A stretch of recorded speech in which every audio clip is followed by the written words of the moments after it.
அதுவா பாட்டி, இந்த கரண்ட் வேற இல்ல, போன்ல தான் விளையாடலான்னு பார்த்தா இதுலயும் சார்ஜ் இல்ல. ஆமா, நீ சின்ன பிள்ளையா இருப்பல்ல, அப்பெல்லாம் உனக்கு போர் அடிக்காதா? நீ என்ன பாட்டி அப்படி பண்ணுவ? எனக்கு ஏண்டி போர் அடிக்குது? எனக்கு தான் எங்க வீட்டுல தாத்தா பாட்டி இருந்தாங்களே, அவங்க நிறைய கதை சொல்லுவாங்கடி. ஓ அப்படியா? அப்ப நீ நிறைய பாட்டி என்ன கதை சொல்லு. நீ என்ன கதை சொல்றேன்னு கேட்போம். கதையா? நான் என்ன கதை உனக்கு சொல்றது? என்ன பாட்டி சும்மா கதை சொல்ல. சரி சரி, உங்க தாத்தா நிறைய கதை படிப்பாரு. படிச்சு படிச்சு எங்க கதை சொல்லுவாரு. வேணா அதுல இருந்து ஒரு கதை நான் சொல்லவா? சரி சரி, நீ முதல்ல கதையை ஆரம்பி பாட்டி. ஒரு ஊர்ல ஒரு கவிஞர் இருந்தாராம். கவிஞரா? கவிஞர்னா யார் பாட்டி? அதான் நீ இந்த பாட்டுலாம் எழுதுவாங்களே அவருதான். ஓ ரைட். ஓ என்னன்னு சொல்லு பாட்டி. அவர் தாண்டி. அவரு சினிமாக்கு நிறைய பாட்டு எழுதி கொடுத்துட்டு இருந்தாராம். கொஞ்ச நாள் கழிச்சு பாட்டு எழுத நிறுத்திட்டாராம். அப்படியா? ஏன் பாட்டி ஒரு பாட்டு எழுதுறாரு? அவங்க என்ன பாட்டு எழுத வரலையா என்ன? பாட்டு எழுத வரலன்னாடி இப்ப நீங்க கேக்குறீங்க பாத்தீங்களா, ஐயோ ஐயோ அச்சோ அச்சோன்னு, இதெல்லாம் ஒரு பாட்டாடி. அவர் பாட்டு எழுதினா தரமா எழுதுவாரு. இந்த மாதிரி சினிமாக்கு பாட்டு எழுத நிறுத்தின உடனே கவிதையை எழுதி அதை புத்தகமா வெளியிட ஆரம்பிச்சாரு. ஆனா பாவம் அதுலயும் அவருக்கு வருமானம் வரல. அவர் குடும்பமே ரொம்ப வறுமைக்கு போயிடுச்சு. வறுமையா? வறுமைனா என்ன பாட்டி? வருமானா அவர் பொண்ணுக்கு காலேஜ் ஃபீஸ் கட்ட முடியாம, அவங்க அம்மாவுக்கு மருந்து மாத்திரை வாங்கி தர முடியாம, ஏன் சாப்பாட்டுக்கே வழி இல்லாம இருக்காங்களே, அதுதான் வறுமை. 2 மாசமா மளிகை ஜாமான் வாங்கிட்டாரு. ஆனா அதுக்கு காசு கட்டவே இல்லை.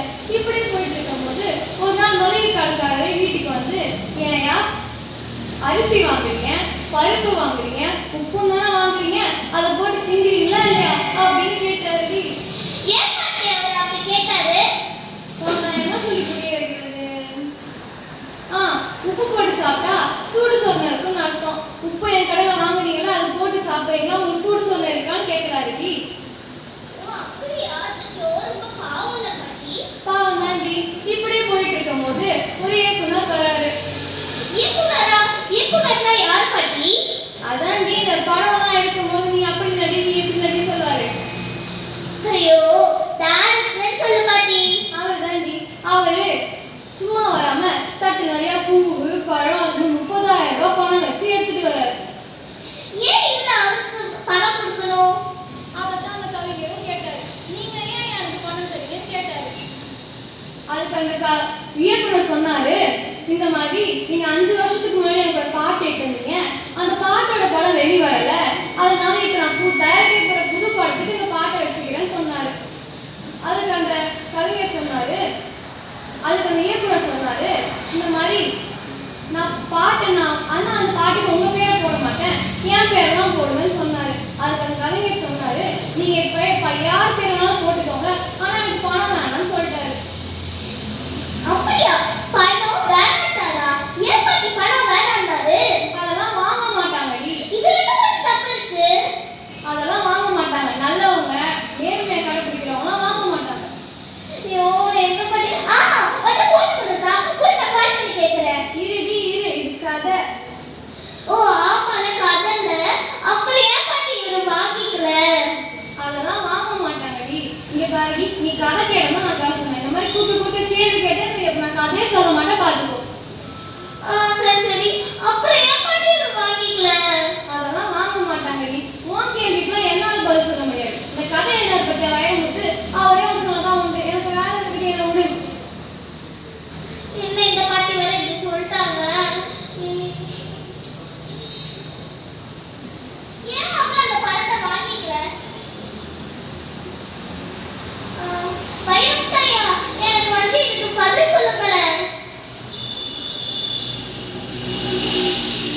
கரிசுரங்க மண்ணில் கவிமணம் வீச, வீசிய மனம் காற்றில் கலந்து என் காதோரம் மெல்ல பேச, கவியோசை கேட்கும் திசை நோக்கி தானாக என் கால்கள் தவழ்ந்தது.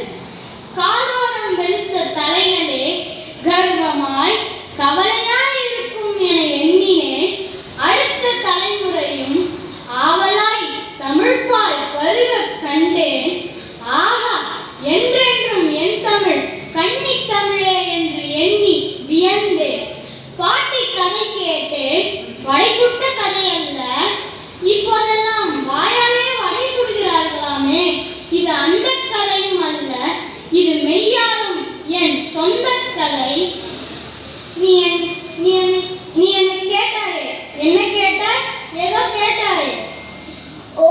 நீங்க தான் அந்த கதை எழுதின வைரமுத்தடியாமா?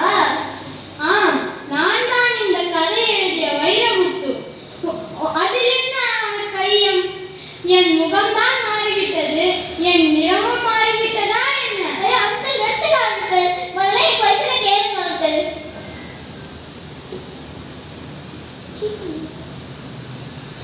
ஏன் அங்கிள் அந்த கவிஞர் அந்த பணத்தை வாங்கிக்கல? ஓ, கவிஞர் ஏன் பணம் பெற்றுக் கொள்ளவில்லை? ஆம், அது அறம் சார்ந்த ஒன்று. எது அறம்? வாக்கு தவறாமை, செயல் மாறாமை, பிறர் உழைப்பில் வாழாமை, தான் உழைக்காமல் வாழாமை, பிறர் பொருள் மீது ஆசை கொள்ளாமை. இது மட்டுமா? போட்டி இல்லாத, பொறாமை கொள்ளாத,